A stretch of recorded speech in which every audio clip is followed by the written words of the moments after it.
જેથી કોંગ્રેસે 400 થી 450 ગેસ સિલિન્ડર કરે ભાવ કર્યો હતો, એમાં તો બીજેપીના નેતા અને ઓલા સ્મૃતિ ઈરાની તો આમાં રોડ પર ગેસની બોટલ લઈને બેસી ગયા હતા. થાણા પોલીસ ક્યાં ગઈ હતી? સુઈ ગઈ હતી ગોદડા બે ઉઠી હે.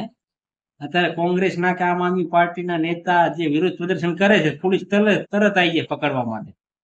બોલો, હવે આ નપુસક જે સરકાર રહી પોલીસને આગળ કરે,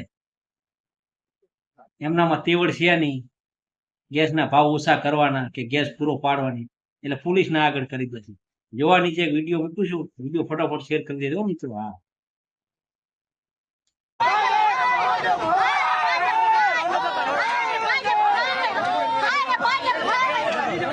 હાલ ઈરાન અને ઇઝરાયલ વચ્ચે ચાલી રહેલા યુદ્ધના કારણે ગુજરાત સહિત સમગ્ર દેશમાં કથિત ગેસની અછત ઊભી થઈ છે.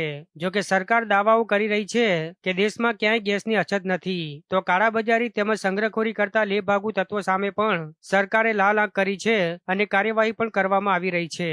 ત્યારે સુરેન્દ્રનગર ખાતે આમ આદમી પાર્ટીના કાર્યકર્તાઓએ રસ્તા પર ઉતરી ગેસ સિલિન્ડરના કાળાબજારના આરોપો સાથે પોતાનો વિરોધ નોંધાવ્યો હતો. સ્મૃતિ ઈરાનીના ફોટા સાથે વિરોધ કર્યો હતો અને રોડ રસ્તાઓ ચક્કાજામ કરવાના પ્રયાસો કર્યા હતા. જોકે બાદમાં પોલીસે બનાવ સ્થળે પહોંચી પરિસ્થિતિ કાબૂમાં કરી હતી અને વિરોધ કરી રહેલા કેટલાક કાર્યકર્તાઓની અટકાયત પણ કરી હતી. ગેસના સિલિન્ડર લેવા લાંબી લાઈનો લાગી રહી છે. આમ તંત્રના પૂરતા ગેસ સિલિન્ડરના સ્ટોક હોવાના દાવાઓ પોકળ સાબિત થયા છે તેમ કાર્યકર્તાઓએ જણાવ્યું હતું.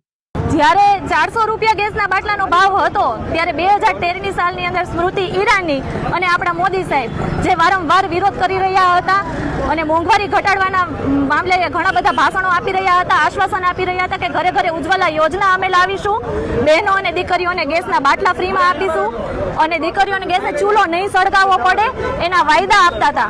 તો અત્યારે જે આ ગેસના બાટલાના ભાવ વધી ગયા છે, ગેસના બાટલાની અછત છે કે અત્યારે ગેસ નથી, બાટલા નથી મળી રહ્યા, તો આ મોદી સરકારના દલાલો કેમ ચૂપ છે?